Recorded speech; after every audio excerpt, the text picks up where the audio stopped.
కరీంనగర్ జిల్లా collectorate Pamela Satpathy ఆధ్వర్యంలో జిల్లా యంత్రాంగం సాయం అందించిన సందర్భంగా సాంప్రదాయబద్ధంగా నిర్వహించిన అనాథ అమ్మాయి మౌనిక వివాహ వేడుక. ఈ వేడుకకు కరీంనగర్లోని కళాభారతి ఆడిటోరియం వేదిక అయింది.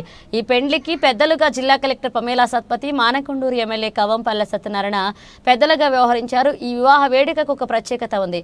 అదేంటి అంటే మహిళా అభివృద్ధి సంక్షేమ శాఖ ఆధ్వర్యంలో బాల సదనంలో పెరిగిన ఓ అనాథ యువతికి ఆదివారం కరీంనగర్ కళాభారతిలో జిల్లా కలెక్టర్ పమేలా సత్పతి ఆధ్వర్యంలో వివాహ మహోత్సవం అంగరంగ వైభవంగా జరిపించారు. ఆ యువతికి తల్లిదండ్రులు లేరు, అనాథ అయినా ఎలాంటి లోటు రాకుండా అధికారులే అమ్మా నాన్న అయ్యారు. తల్లిదండ్రుల బాధ్యతలు నిర్వర్తించారు. జిల్లా కలెక్టర్ ఆమెకు కలెక్టర్ ఎమ్మెల్యే సత్యనారాయణ అధికారులందరూ పెద్ద దిక్కుగా నిలిచారు. ఏ యువతికి కూడా జరగని విధంగా కళ్యాణ మహోత్సవాన్ని జరిపించి కరీంనగర్ జిల్లాలోనే నూతన వరవడికి శ్రీకారం చుట్టారు. అనాథలకు మేము తోడుగా నిలుస్తామనే భరోసాని కల్పించారు. అనాథులు ఎవరూ లేరు అనే బాధ పెట్టుకోవద్దని నిరూపించారు. ఈ కార్యక్రమంలో జిల్లా సంక్షేమాధికారి Sabitha, DCPO Parveen, state child protection committee సభ్యులు Shobharani, municipal deputy commissioner Swaruparani, సిడిపిఓలు ఇతర అధికారులు పాల్గొన్నారు. మౌనిక మరియు సాయి తేజకి పెళ్లి చేపిస్తున్నాము. మౌనికతో పాటు తనకి ముగ్గురు చెల్లెలు ఉన్నారు. సో వాళ్ళందరినీ కూడా వాళ్ళ అమ్మ నాన్న లేరు కాబట్టి మనం అందరం కలిసి చూస్తున్నాము. మౌనిక నర్సింగ్ చదివి ఈరోజు చాలా సాయి తేజ వాళ్ళ కుటుంబం, వాళ్ళ అమ్మ నాన్నని మేము రిక్వెస్ట్ చేసుకున్నాము మౌనికని ఇంకా చదివించాలి, మౌనిక చెల్లెలు కూడా తన సొంత కుటుంబం సభ్యులాగా చూసుకోవాలి అనేది. ఈ పెళ్లికి అందరూ సహాయం చేశారు.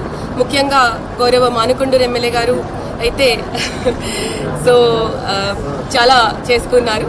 తర్వాత టీఎన్జిఓస్ తరఫు నుంచి కూడా మనం కొంత సహాయం చేసుకున్నాము. మేము అందరం కలిసి అంటే ఒక కుటుంబం లాగా, ఈ జిల్లాలో ఒక కుటుంబం లాగా ప్రభుత్వం తరఫు నుంచి ఇంకా ఏమైనా ఉంటే కూడా చేయడానికి సిద్ధంగా ఉన్నాము. సో అంటే ఎవరు లేరు అని అనుకోవద్దు. మనం ఉన్నాము, ప్రభుత్వం ఉన్నది. మన వైపు నుంచి ఒక మనిషిలాగా ఏదైనా సహాయం ఉంటే, ఏదైనా ప్రేమభావం ఉంటే మనం ఏదైనా చేయగలుగుతాము. సో ఈ సందర్భంలో మౌనికకి, సాయి తేజకి బ్లెస్సింగ్స్ చెప్తూ ఇలాంటి శుభ దినంలో నేను పార్టిసిపేట్ చేయడానికి నాకు అవకాశం వచ్చినందుకు నేను చాలా సంతృప్తిగా భావిస్తున్నాను. ప్రభుత్వం శిశు సంక్షేమ శాఖ ద్వారా ఈరోజు మౌనికకు అదేవిధంగా అబ్బాయి పెళ్లి చేయడం కలెక్టర్ గారి ఆధ్వర్యాన ఈరోజు అనాథైనటువంటి బాలికకు ప్రభుత్వ నిధులతో అదేవిధంగా చాలామంది దాతలు కరీంనగర్లో ముందుండి ఒక ఆర్ఫన్ అయినటువంటి అనాథైనటువంటి బాలికకు ఈరోజు వివాహం చేయడం జరిగింది. ప్రభుత్వం వాళ్ళకు అండగా ఉంటుంది. అన్ని విధాల సహాయ సహకారాలు వాళ్ళ సెటిల్మెంట్ కోసము. అదేవిధంగా మౌనికకి ఇద్దరు చెల్లెళ్ళు ఉన్నారు. వారి బాధ్యతను కూడా ప్రభుత్వం చేపడుతుందని, తప్పకుండా అనాథలైన వాళ్ళకి ఈ ప్రభుత్వం, మా ప్రియతమ ముఖ్యమంత్రి గారు రేవంత్ రెడ్డి గారు తోడుగా ఉంటారని, తప్పకుండా ఆయన అన్నగా నిన్ననే అందరికీ మహిళా దినోత్సవం సందర్భంగా మహిళలను కోటీశ్వరులు చేసే వరకు నేను ఉపక్రమించారని చెప్పినారు. మరి అదేవిధంగా ఈ జంట కూడా మా ముఖ్యమంత్రి గారు, మా ప్రభుత్వం ఇళ్ళవేళలా తోడుగా ఉంటుంది.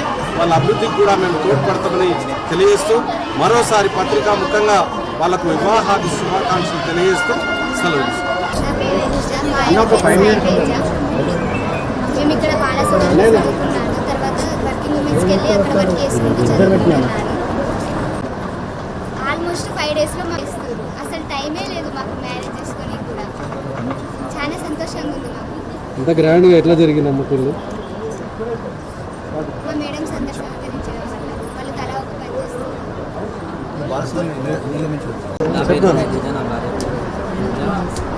ఈ పెళ్ళికి సహకరించిన మేడమ్స్కి చాలా ధన్యవాదాలు. అంటే అమ్మాయిని మీరు ఎట్లా అప్రోచ్ వాళ్ళతో ఎట్లా మాట్లాడారు? దీనికి మేము మాట్లాడడానికి కారణం మా అమ్మ నాన్న. నేను మా అమ్మ నాన్న చెప్పిన తర్వాత మేడమ్స్ కలిసి మేడమ్స్ సహకారంతోనే ఇదంతా జరిగింది. మా అమ్మ నాన్నకున్న మేడమ్స్ థ్యాంక్స్. జీవితంలో ఇదంతా జరగడానికి కారణం, మేము హ్యాపీ ఉండడానికి కారణం మేడమ్స్ ఉన్న మా అమ్మ నాన్న. అంటే మీ అమ్మ నాన్న నేను ఒప్పించావా ఇట్లా మా అమ్మ నాన్నకు నేను చెప్పుడుతోనే వాళ్ళు ఒప్పుకున్నాను. తాత మేడమ్స్ రమ్మనుంటేనే పోయి కలిసి ముందే చూసావా పూజ అని ఎక్కడ చూసావు? ఇంకా పెళ్లి వరకు అధికారులు కనిపించారు. ఫ్యూచర్లో మీరు ఎలా ఉండబోతుంది? మేము ఫ్యూచర్లో చాలా ఆనందంగా ఉండాలి. ఎందుకంటే మేము చూసుకొని ఇష్టపడి చేసుకున్నది కాబట్టి ఏ కష్టం ఏ బాధ లేకుండా చాలా బాగుంటుంది.